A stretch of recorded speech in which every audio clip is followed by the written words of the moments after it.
y el Centro de Investigaciones Económicas, Sociales y Tecnológicas de la Agroindustria y la Agricultura Mundial, CIESTAM, presentan Tres en Ronda. Análisis Universitario de Coyuntura.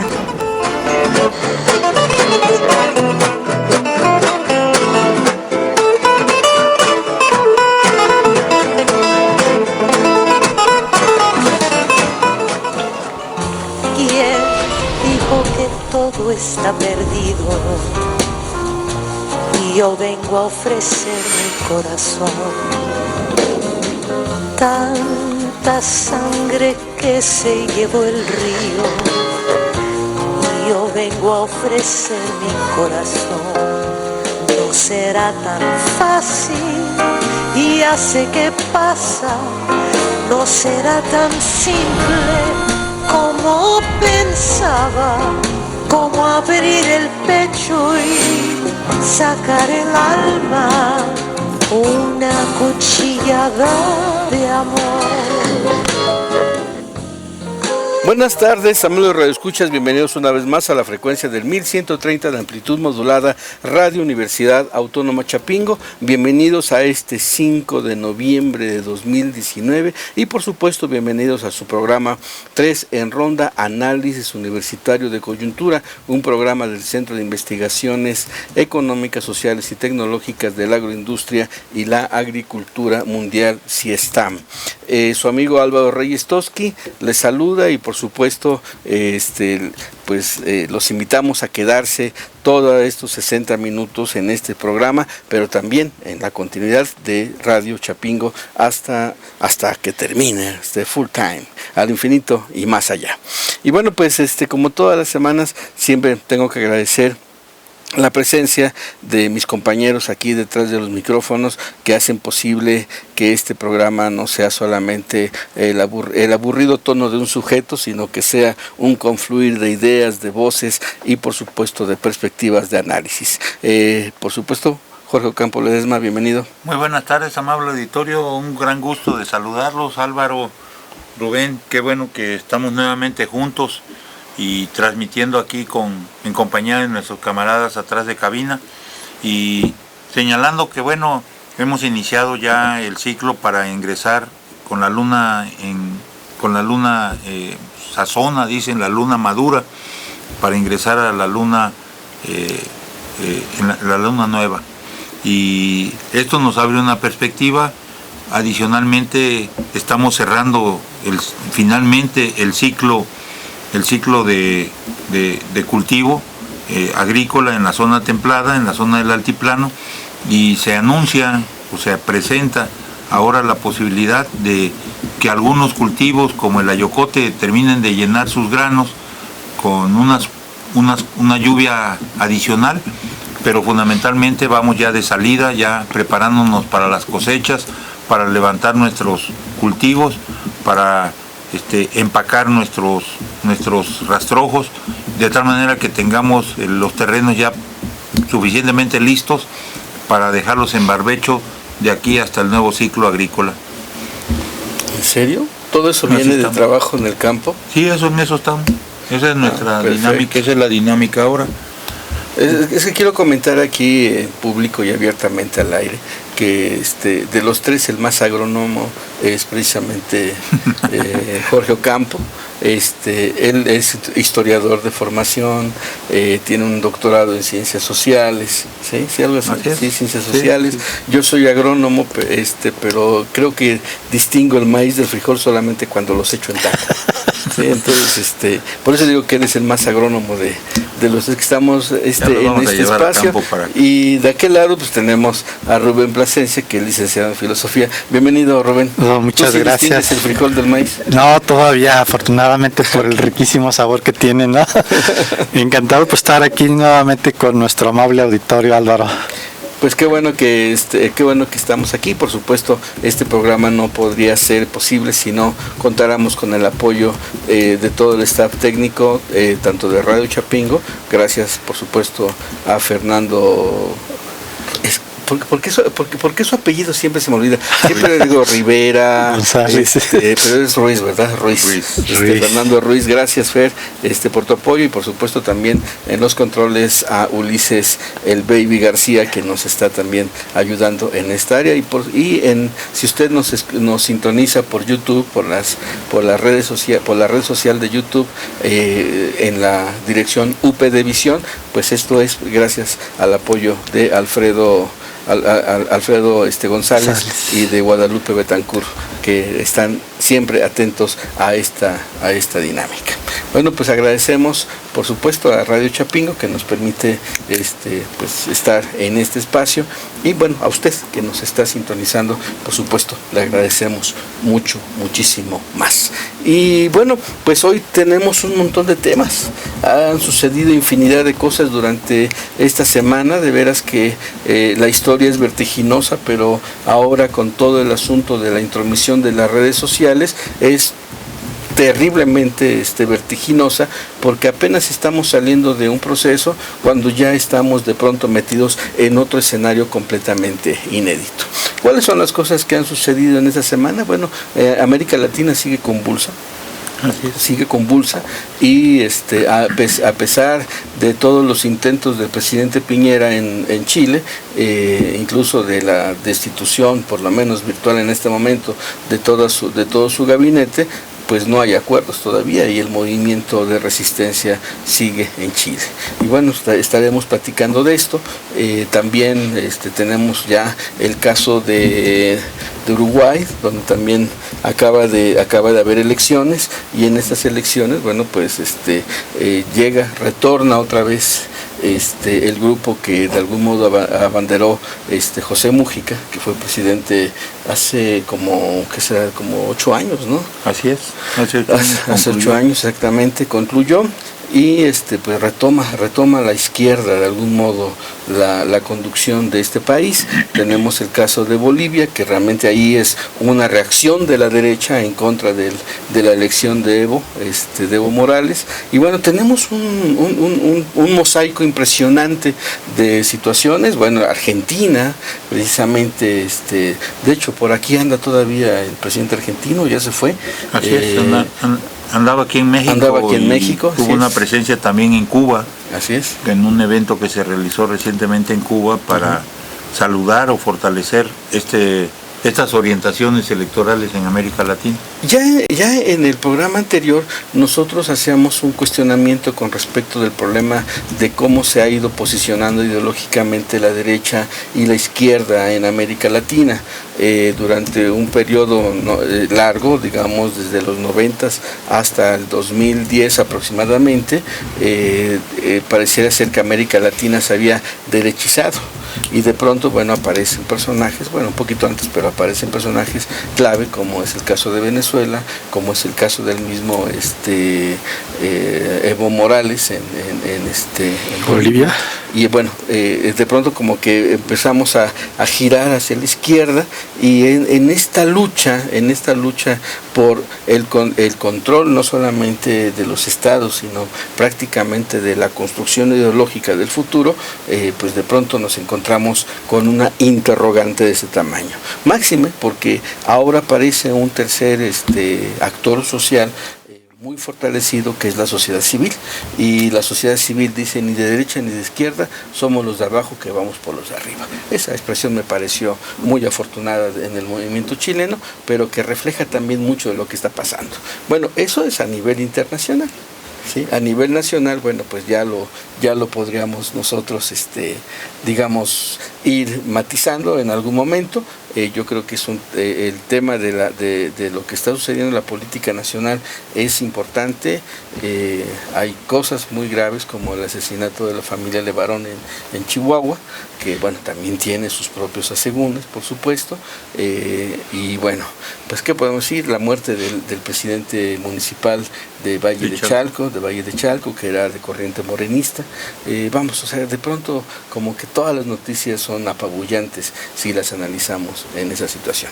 Pero bueno, para contextualizarnos y para darnos una guía de lo que podemos discutir en este programa, vámonos a nuestra primera sección con Jorge Ocampo, nuestro portafolio de Jorge Ocampo.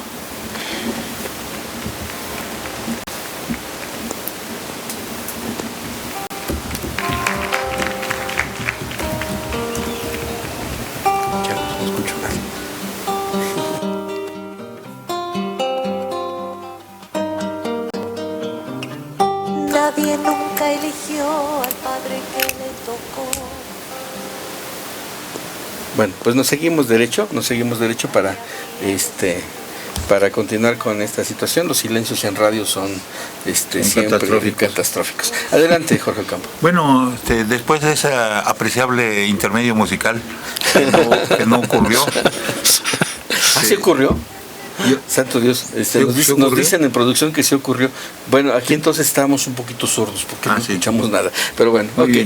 Portafolio con Jorge Ocampo. Yo quisiera comentarles ese fantasma que recorre el mundo y que recorre sobre todo América Latina como fantasma, el fantasma del neoliberalismo. Siguiendo esa introducción abundante que nos ha presentado Álvaro, uno puede afirmar que el neoliberalismo ha ingresado en una fase de agonía. Que este neoliberalismo que estamos advirtiendo ahora no se parece en nada al neoliberalismo que se impuso durante la última década del siglo XX y durante 15, 20 años del siglo XXI.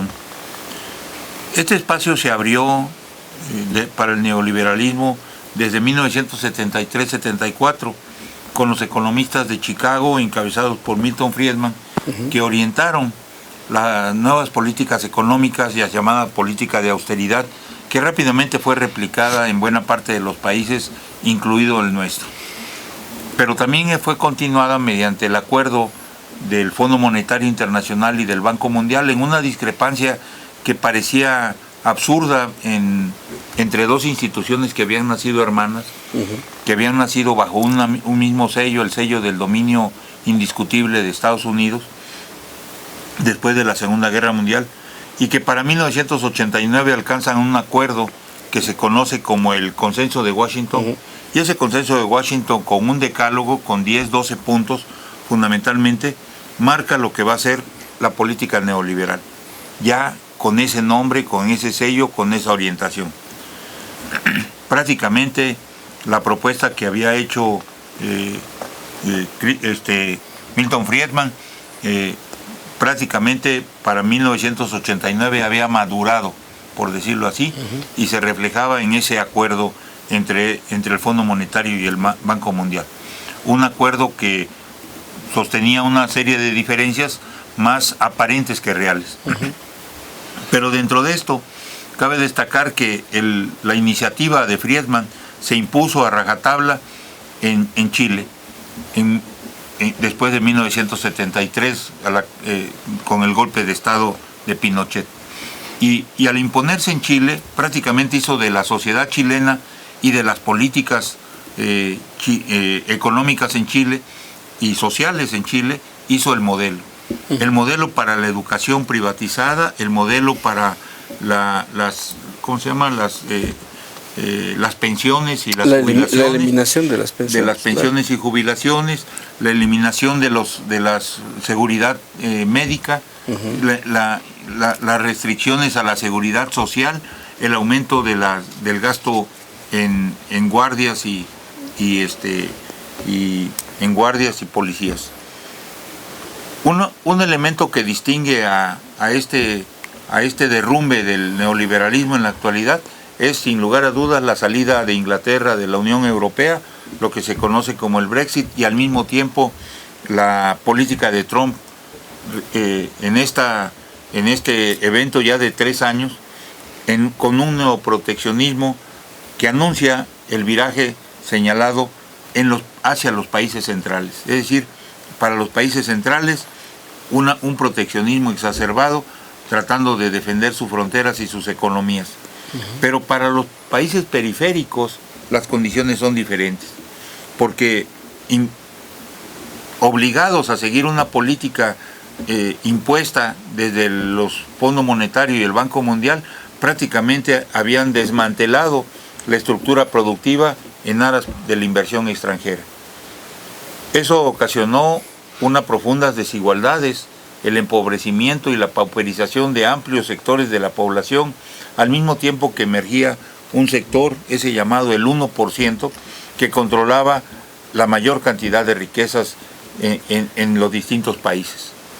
De esa manera, esa diferenciación social tan marcada, tan amplia, tan agresiva o tan grosera que lastimaba las diferentes formas de comportamiento social, generaron un proceso de frustración y de confrontación interno demasiado amplio. Y ese proceso revienta por todos lados. Revienta con las propuestas de los virajes en Brasil, en Argentina, en Uruguay, etcétera, en diferentes países, en Ecuador, en diferentes países, pero ese viraje solamente es un viraje, digamos, maquillado, porque se sigue imponiendo ahora, desde los llamados gobiernos de izquierda, se sigue imponiendo en buena medida el programa neoliberal. Así es. ¿Qué ocurre con eso? Bueno, pues ocurre la derechización del proceso, los golpes de Estado blandos en Brasil, en Argentina, en Chile, de tal manera que empiezan un proceso de derechización, que no han logrado imponerlo en Bolivia, en Venezuela o en Uruguay. Pero prácticamente en Paraguay, en Honduras, etcétera, hay una serie de atentados en contra de los procesos democráticos y de la legalidad, y la derechización es obligada. De tal manera que parecía que entrábamos en un péndulo hacia la derecha, de manera irremediable. Y sin embargo, ese péndulo empieza a agotarse. De ahí que el fantasma del neoliberalismo haya ingresado ahora en una fase de agonía, como decía. Y esa fase de agonía se va a expresar de manera contundente con el triunfo de Andrés Manuel López Obrador el año pasado en México, y le va a brindar un nuevo aire a las políticas de confrontación con el neoliberalismo, al grado de que el presidente dice, por parte del gobierno federal, no se seguirán impulsando políticas neoliberales, aunque lo tenemos que tomar con reservas frente a la forma en la que se ha comportado el gobierno federal frente a los megaproyectos que se le llaman, ¿no? A estos megaproyectos que efectivamente el aeropuerto lo suspendió, pero o lo movió hacia otro lado, pero frente a las gaseras y frente a otros proyectos en Morelos u otros proyectos en otras partes del país, no ha actuado de la misma manera. Y con ello prácticamente estamos en un parteaguas, ¿sí? En un parteaguas. Recientemente el presidente argentino visita el presidente electo argentino visita a Andrés Manuel y permite empezar a trazar un eje Argentina-México de respuesta a esta debacle del neoliberalismo a nivel latinoamericano.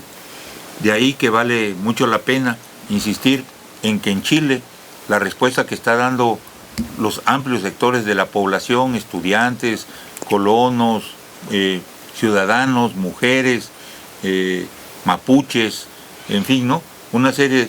Es muy elocuente ver que lo que sacan a relucir en las movilizaciones no es la bandera chilena, sino la bandera mapuche.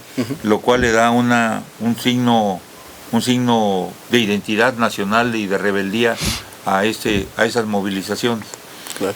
Y ocurre esa movilización en contra de un presidente neoliberal en el país que había sido modelo del neoliberalismo.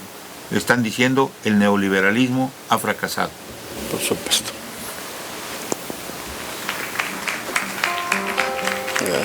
Aplausos.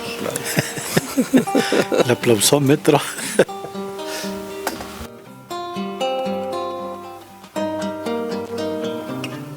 Nadie nunca eligió al padre que le tocó, y la que habría de ser su prima. Bueno, pues muy interesante esta síntesis que nos ofreces de lo que ha ocurrido históricamente con un modelo que hemos llamado neoliberalismo y con todos los procesos que se han generado en América Latina a partir de la aplicación de este modelo. A veces a mí me han comentado de pronto aquí en las redes cuando estamos conversando que somos muy académicos, ¿sí? Que consideramos que todas nuestras categorías y conceptos y autores de algún modo nuestro público las conoce. Yo siempre parto de la idea de que tenemos públicos inteligentes, por supuesto, pero de pronto hay conceptos que se nos escapan, ¿sí?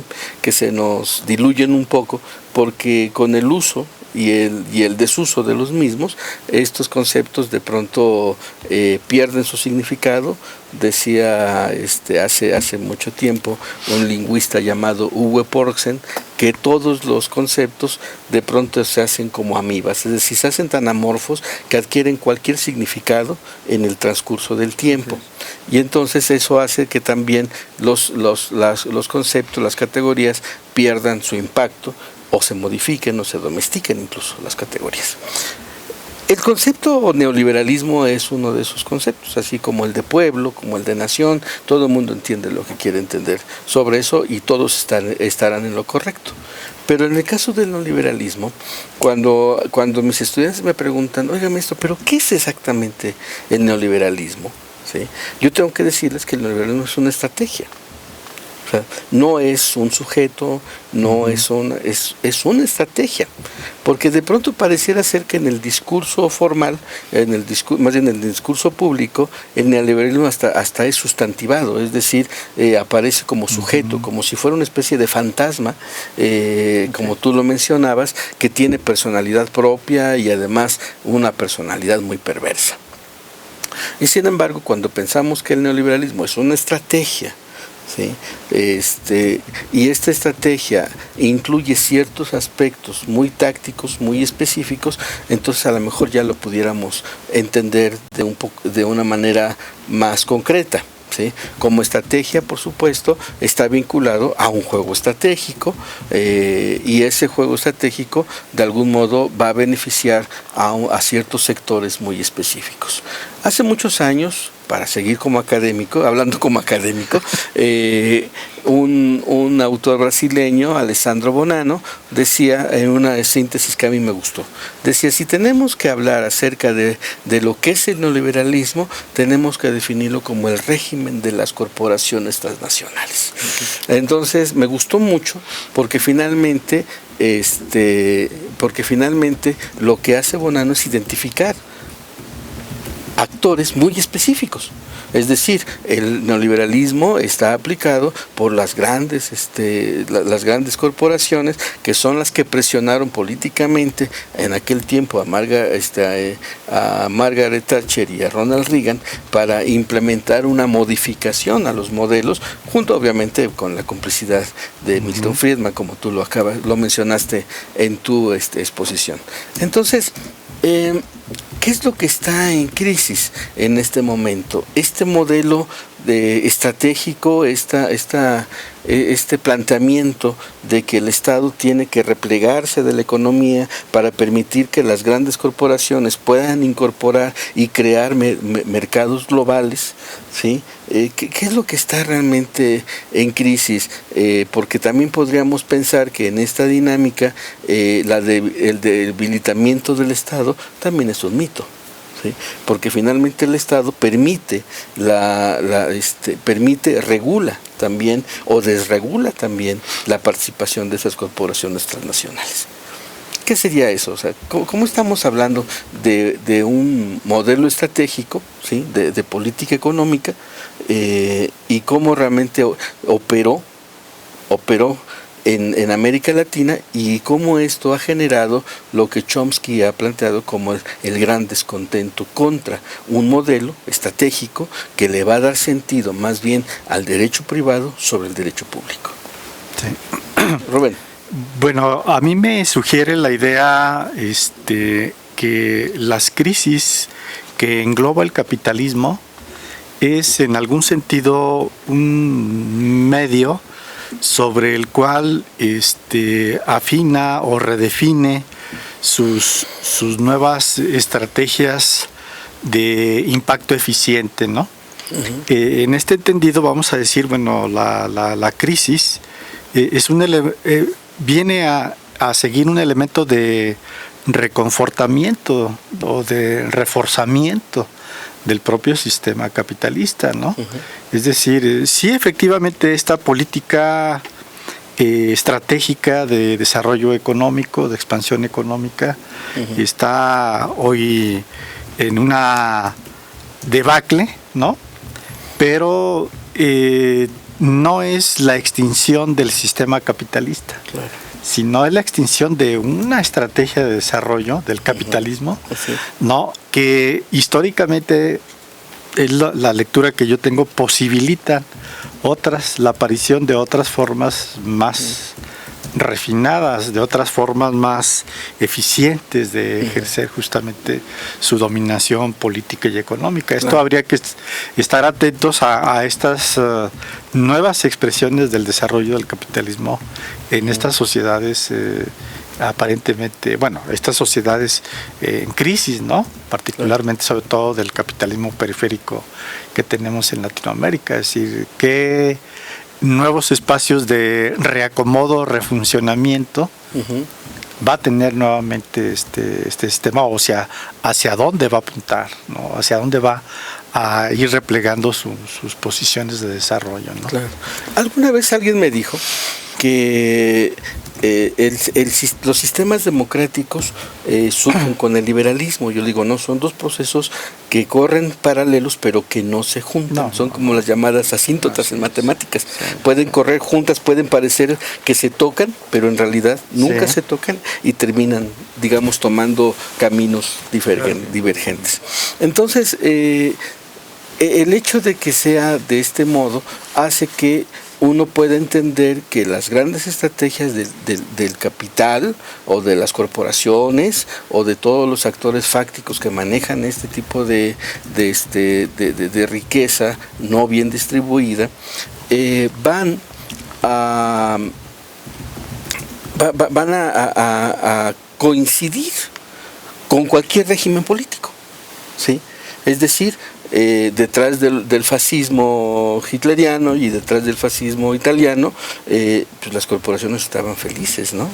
Pero también lo están detrás de las democracias y ahora lo estuvieron detrás de Chile. Es decir, pareciera ser que al capital, si así lo quisiéramos marcar, no me gusta mucho eso porque es sustantivar también, pero bueno, pareciera ser que a estas estrategias económicas, geoeconómicas, no les importa el régimen político que sea.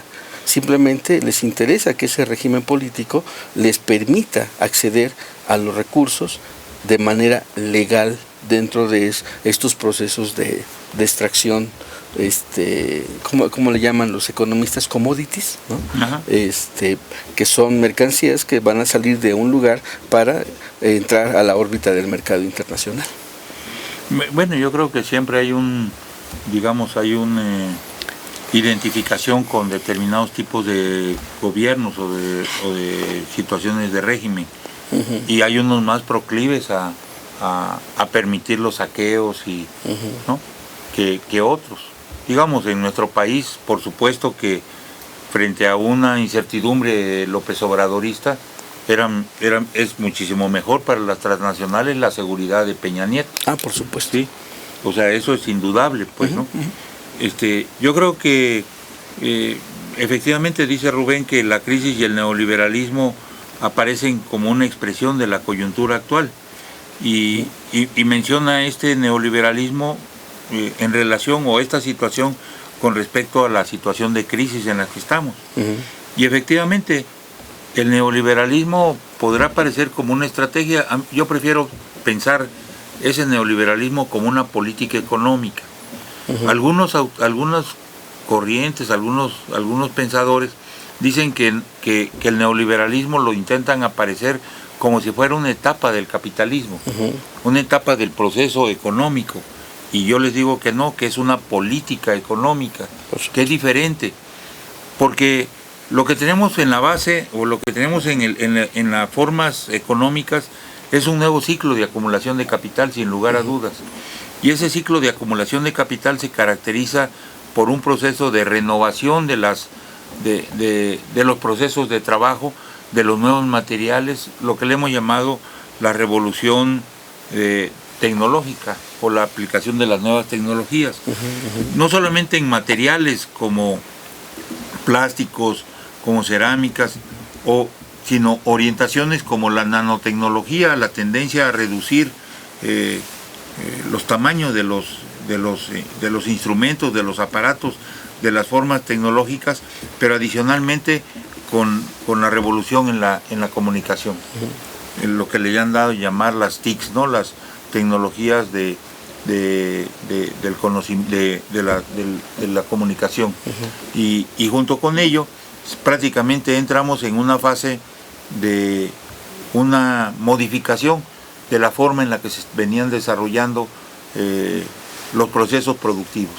Ahora los procesos productivos se mundializan, se globalizan, en el sentido de que un producto ya no es posible entenderlo exclusivamente creado en una región, en un país, con unos trabajadores, sino están mundializados. Es decir, un vehículo puede tener partes de Asia, de África, de Europa, de Estados Unidos, de América Latina, y finalmente el producto es un producto múltiple, un producto mundial.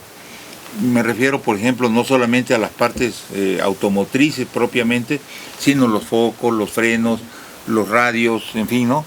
Los asientos, en fin, ¿no?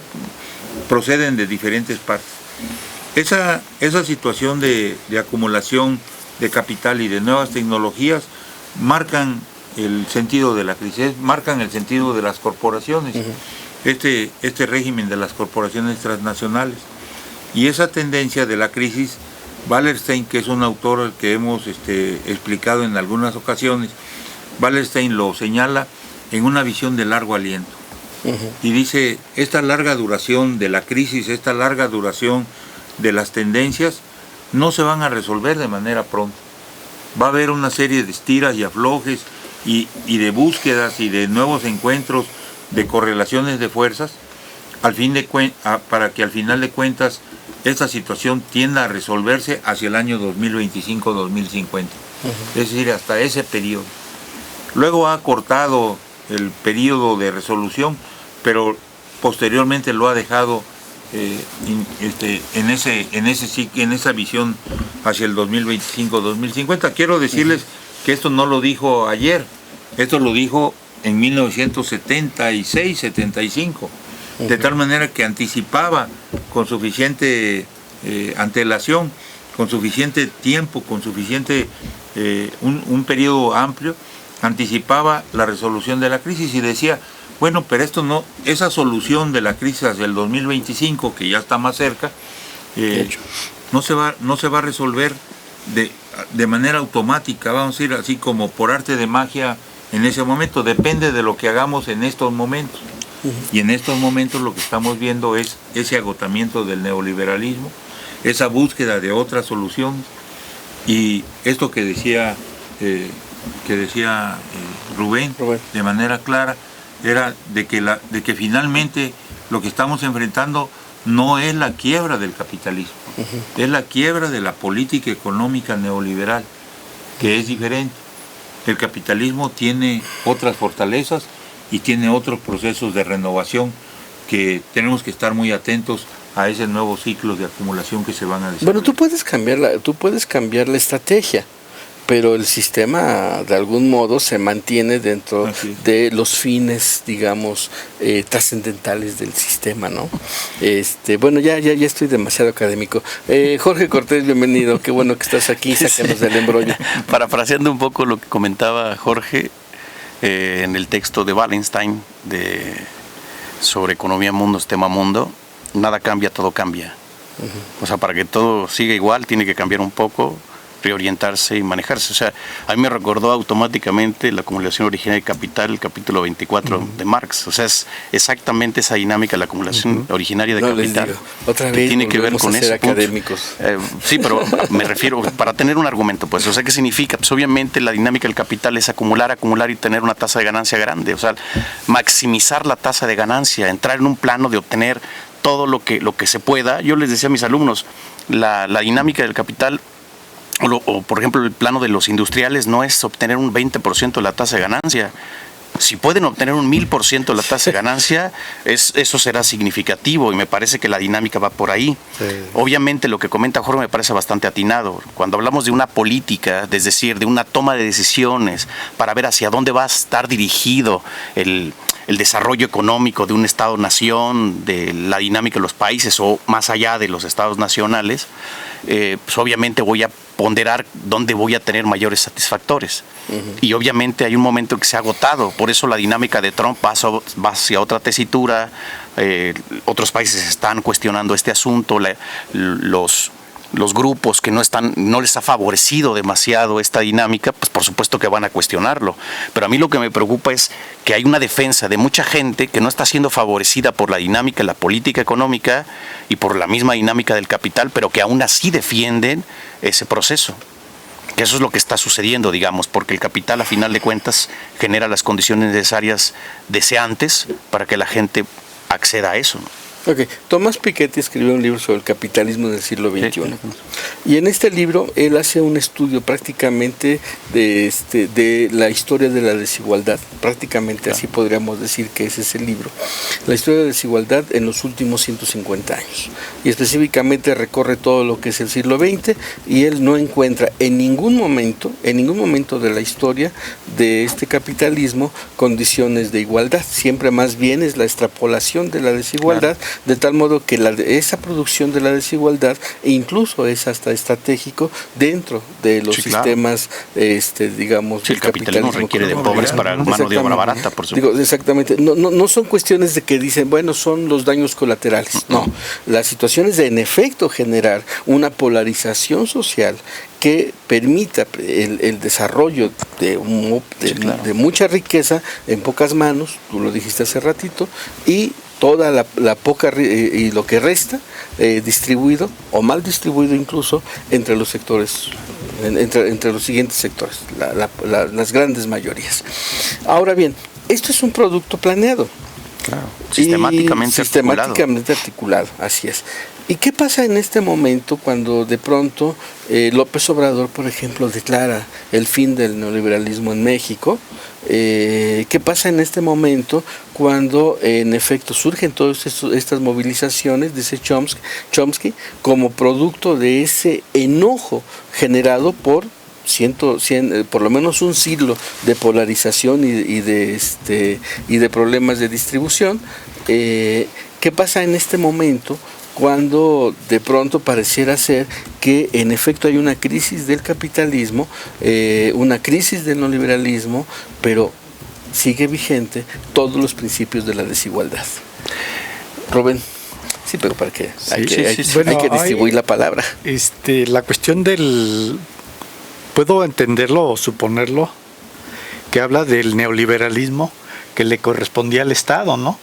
Porque el Estado justamente tenía un posicionamiento muy claro en relación con esta política, sobre todo en los sexenios anteriores. Pero esto es con lo que respecta al Estado. El que el Estado hiciera suyo desde sus propias políticas públicas los mismos credos de la economía privada del neoliberalismo. Pero fuera del Estado, pues yo creo que ahí hay un espacio de autonomía muy fuerte, ¿no? Que tiene, constipado todo el mercado neoliberal, que eso yo creo que es una condición estructural del sistema, ¿no? Lo que tú comentabas ahorita, la de desigualdad, no es un daño colateral, una cuestión que basta poner buenas normas y buenos sistemas jurídicos no, es una cuestión realmente estructural del sistema de organización social, política y económica, ¿no?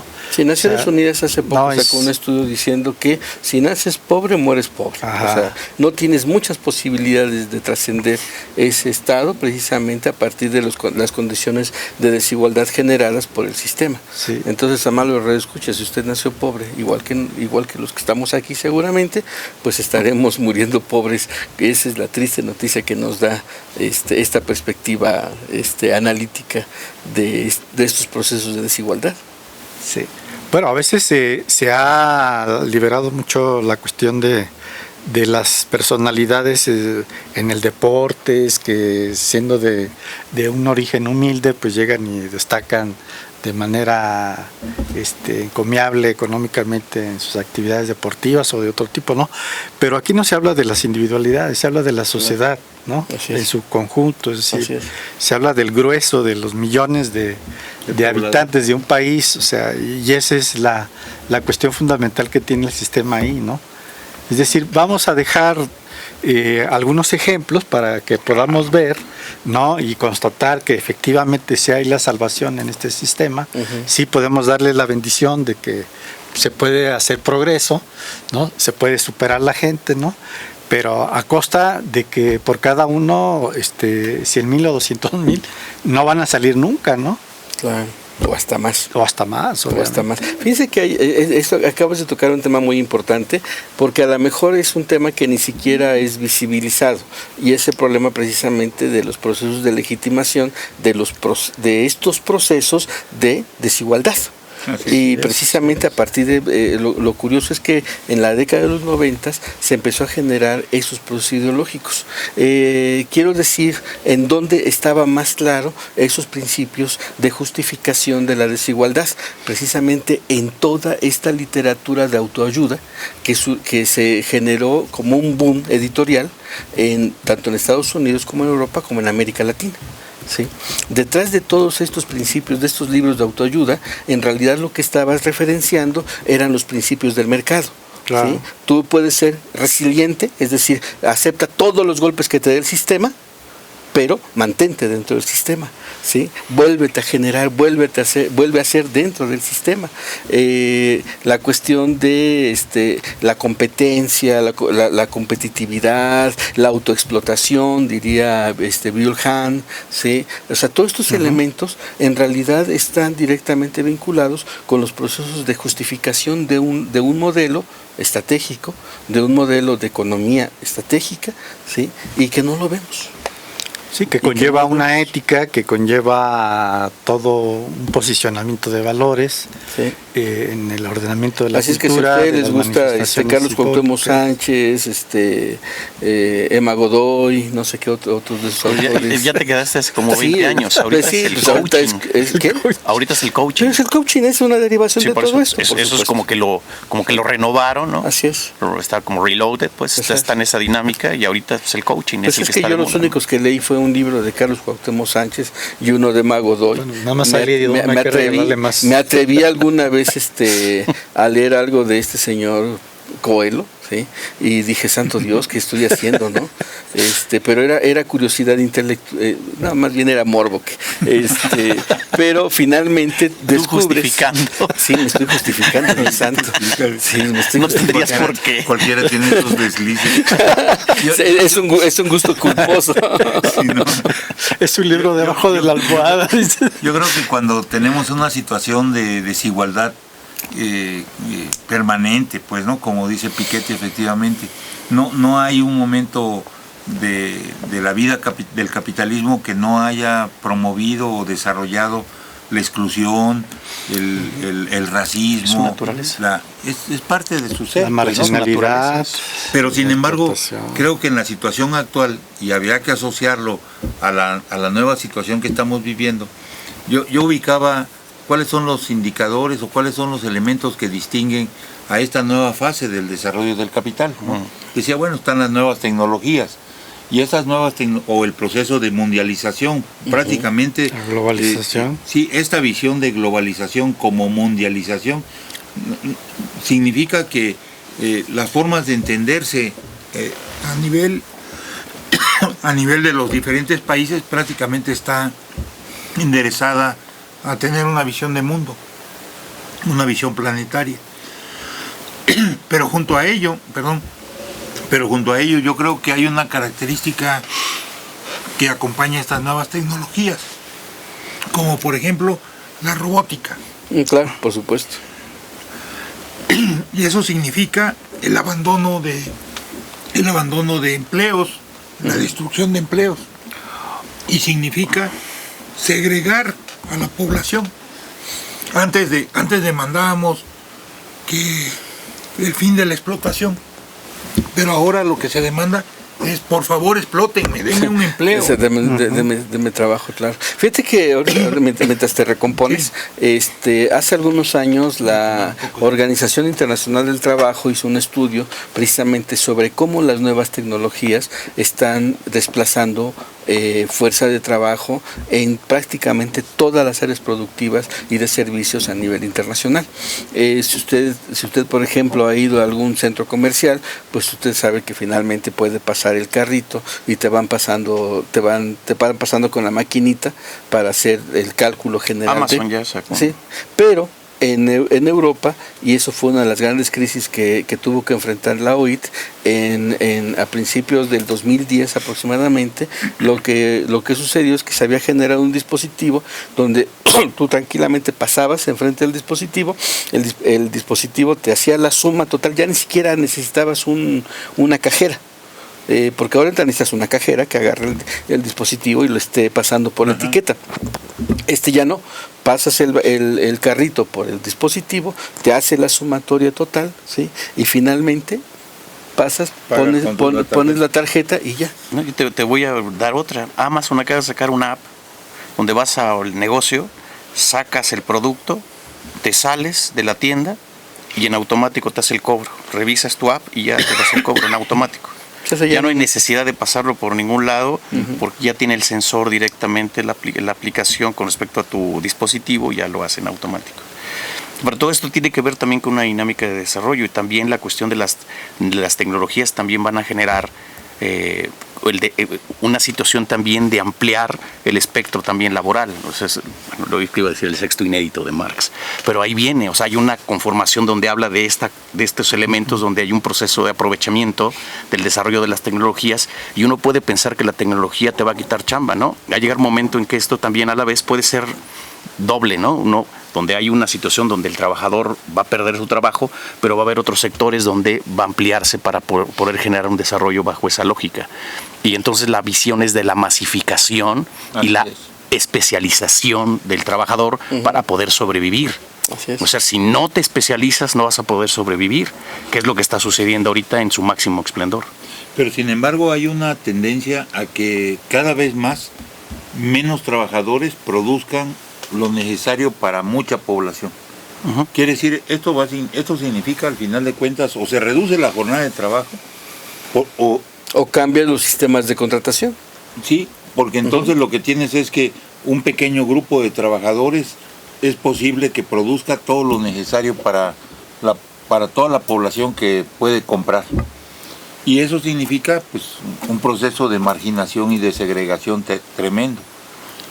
Efectivamente eso viene con la automatización, la robótica y otros, ¿no? Ese viejo sueño de la liberación del trabajo, ¿no?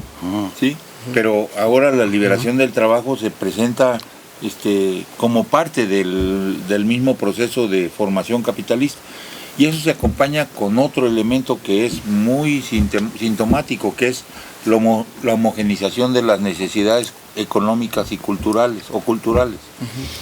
Significa que digamos no necesitamos diversificar mucho, prácticamente los estereotipos se reducen, y digamos, aunque puedas elegir un determinado producto que tú digas este es el mío, ¿no? Así, es el tuyo dentro de una posibilidad de opciones que no se reducen, que no se amplían a más de 20.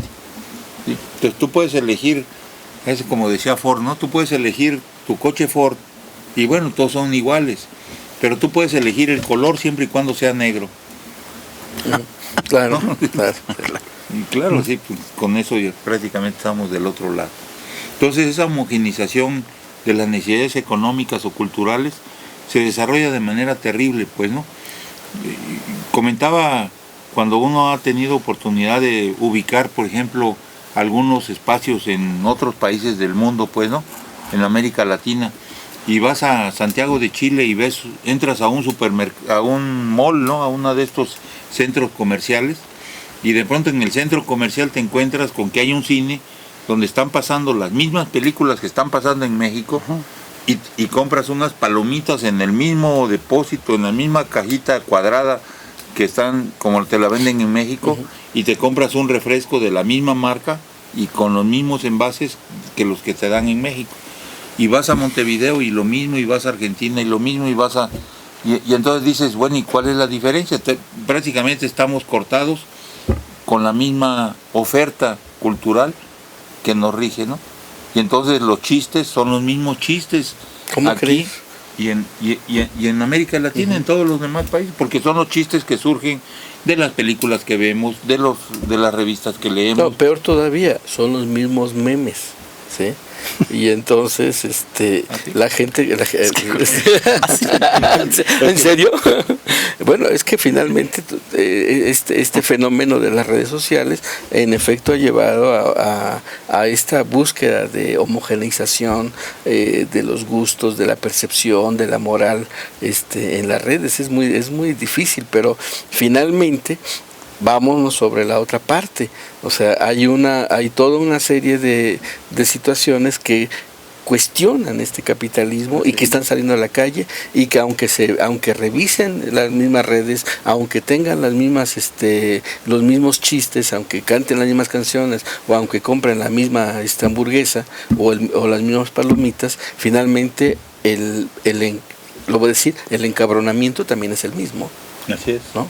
Y entonces va a generar movimientos de resistencia como los que estamos viendo en toda América Latina, ¿no? Bueno, con por supuesto, sus propias particularidades. Yo creo que el capitalismo es la nueva matriz, ¿no? Otra vez que vuelve a resurgir bajo un proceso de autocontrol generalizado que tiene en varios ámbitos de la vida social.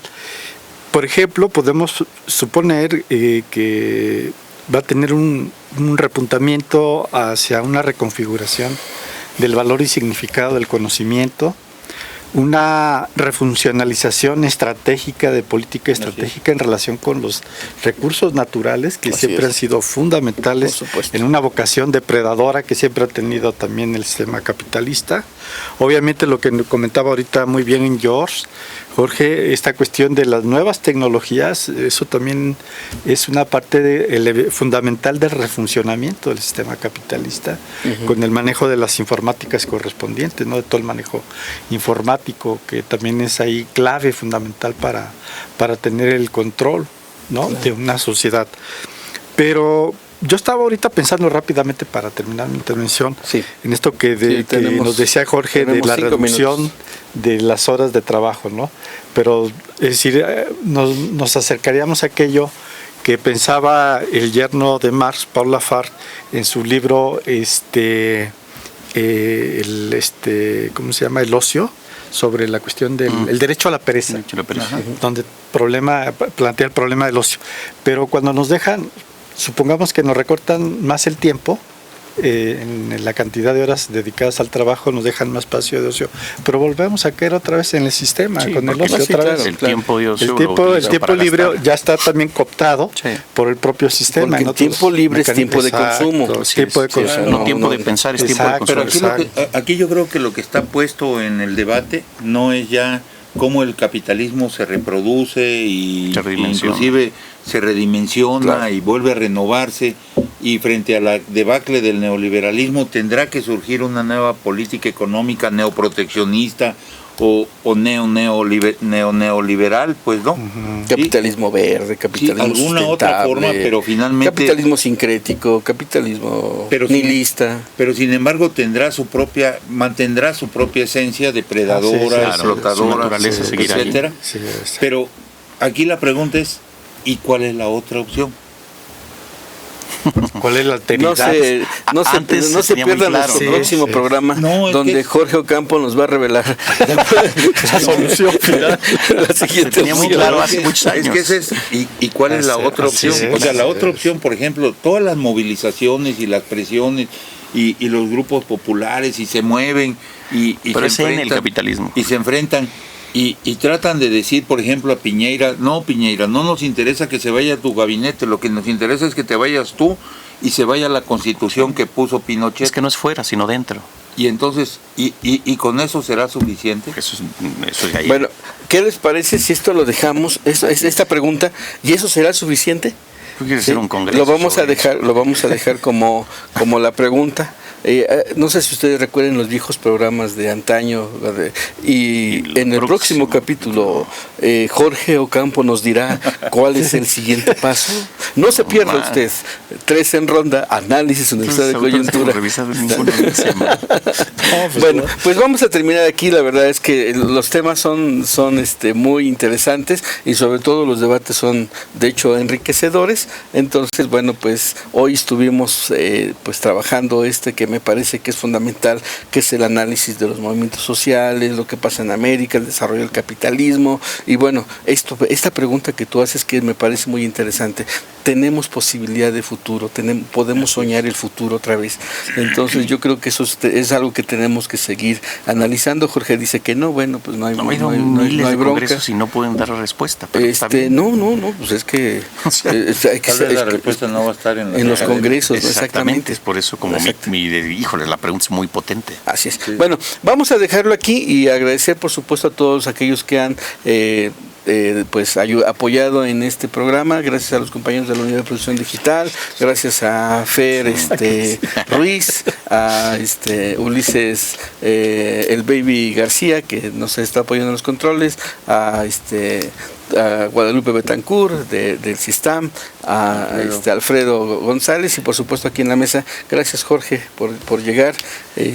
Siempre serás una lumbrera en este espacio. Gracias, Rubén Plasencia. Gracias, Jorge Ocampo. Y bueno, los dejamos en la frecuencia de 1130 de amplitud modulada, Radio Universidad Autónoma Chapingo. Los invitamos que mañana a las 5 de la tarde en punto nos sintonicen para nuestro programa hermano de 2 Millennium 3.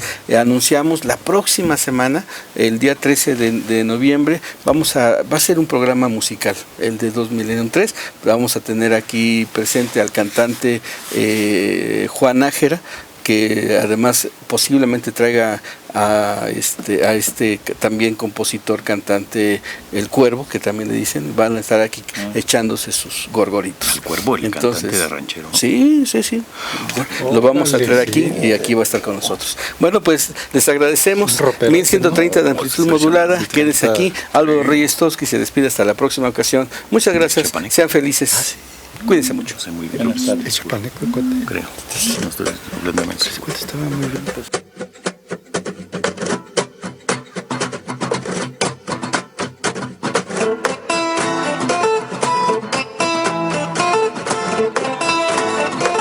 Radio Universidad Autónoma Chapingo y el Centro de Investigaciones Económicas, Sociales y Tecnológicas de la Agroindustria y la Agricultura Mundial, CIESTAM, presentan 3 en ronda.